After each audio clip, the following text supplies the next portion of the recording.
Good morning. I'm talking to you from the Old Ship Meetinghouse on Saturday morning, May 2nd. It's a beautiful morning outdoors and it's beautiful in here. I'm going to sing a couple of songs and read a few things for the next while. I'm going to start with a little book I've kept for quite a number of years, some of my favorite passages from here and there. And I begin with Henry David Thoreau from Walden, a passage that might be familiar to some who are listening. Thoreau wrote in a chapter titled Where I Lived and What I Lived For during his time at Walden Pond. I went to the woods because I wished to live deliberately, to front only the essential facts of life, and see if I could not learn what it had to teach, and not, when I came to die, discover that I had not lived.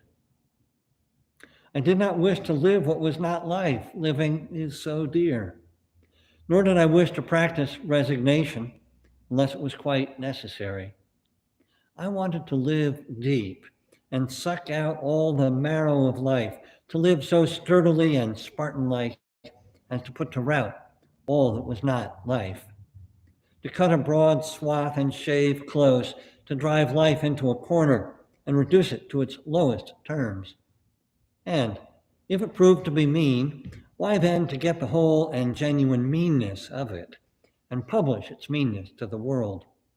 Or, if it were sublime, to know it by experience and be able to give a true account of it in my next excursion. Henry David Thoreau. Well, he was in his late 20s at the time, and he wrote sort of like somebody in his late 20s with great confidence, as if he knows lots of things that the rest of the world doesn't. And in fact, he probably did know a lot of things that the world still doesn't know.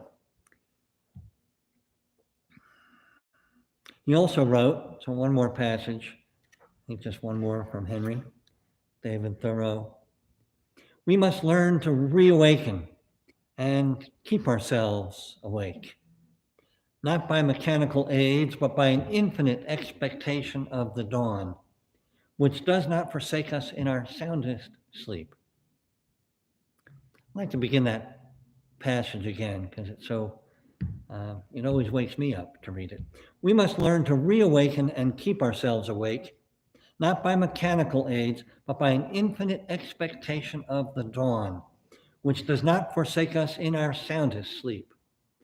I know of no more encouraging fact than the unquestionable ability of man to elevate his life by a conscious endeavor. It is something to be able to paint a particular picture or to carve a statue, and so to make a few objects beautiful. But it is far more glorious to carve and paint the very atmosphere and medium through which we look, which morally we can do. To affect the quality of the day, that is the highest of arts. Every man is tasked to make his life, even in its details, worthy of the contemplation of his most elevated and critical hour. To affect the quality of the day is the highest of arts. So that line has stayed with me for a long time, and I think he means it, or at least I take it to mean take on two levels. One, that we can affect the quality of our own day by staying awake. He just talked about being awake. So if we are awake, if I'm awake now to looking around at the beauty of the meeting house and over here, what you can't see, but I can, looking out to the cemetery, the graveyard, and the light and shadows, looking this way to the bright light coming through those windows, and just the beauty of the meeting house, it's affecting the quality of my day for me to be awake. And if I'm awake, I think then I affect the quality of the day of others whom I encounter in the course of my day. Later on somewhere, I don't think I wrote it down here, it might have been in the same passage, he wrote, I don't think I've ever met a man who was completely awake. I don't think I could look him in the eye, which is a really interesting line. I don't think I've met a man ever who was completely awake. I don't think I could look him in the eye. That's an encouragement, I suppose, or a discouragement, depending on how you look at it. Well, I see I have one more little passage from Walden in this book of mine. This comes from the conclusion, the final chapter, as he's reflecting on his 2 years at Walden Pond. He wrote, "I learned this, at least, by my experiment, that if one advances confidently in the direction of his dreams and endeavors to live the life which he has imagined, he will meet with a success unexpected in common hours. If you have built castles in the air, your work need not be lost. That is where they should be. Now, put the foundations under them." So again, he wrote this as a young man. He sadly died at a fairly young age, but some years later. He was writing for himself as much as he was for whomever might be reading those words. There are people who dismiss Thoreau's experiment, 2 years at Walden Pond. They say, well, he went into town, he got his mother's pies, his mother did his laundry, he had visitors, he walked around. Well, Thoreau was not trying to live the life of a hermit. His goal, as he wrote elsewhere in Walden, was to live a life of outward simplicity in the midst of, or to live a life of simplicity in the midst of an outward civilization. So that, I think, is something we can each strive to do in our own ways. We live in the midst of an outward civilization, most of us, whether here in Hingham or in New York, wherever you might be. But can we live more simply in the midst of an outward civilization? That was his experiment, to try to live that way. And he tried to advance confidently in the direction of his dreams. And now I see I've got one more line. This came at the end of the conclusion. One more line from Thoreau. "Only that day dawns to which we are awake. There is more day to dawn. The sun is but a morning star."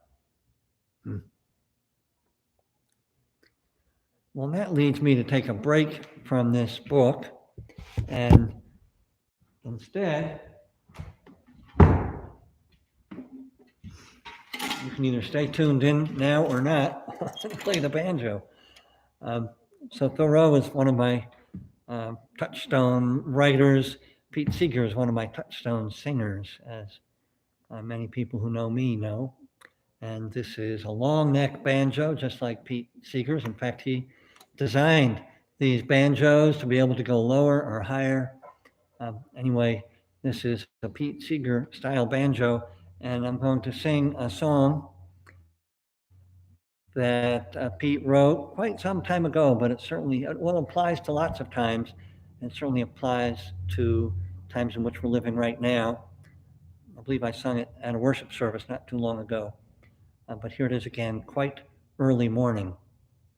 So again, it follows on some of what I was reading from Mr. Thoreau.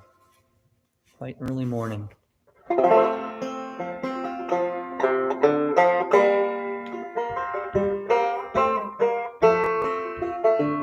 Don't you know it's darkest before the dawn?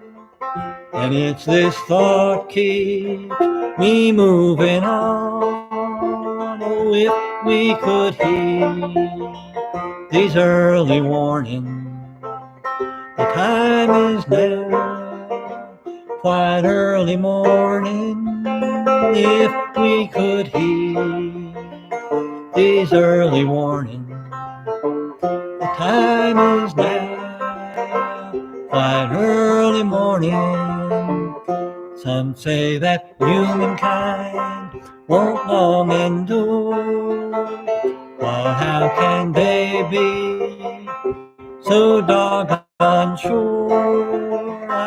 I know that you who hear my singing could make those freedom bells go ringing. I know that you who hear my singing could make those freedom bells go ringing. And so we keep on while we live, until we have no more to give. And when these fingers can strum no longer, and the old banjo to young ones stronger, and when these fingers can strum no longer, and the old banjo to some young ones stronger.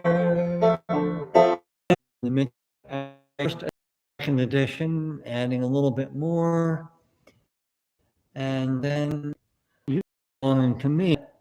What is the grass? Any more than he? I guess it is the heck. I believe a leaf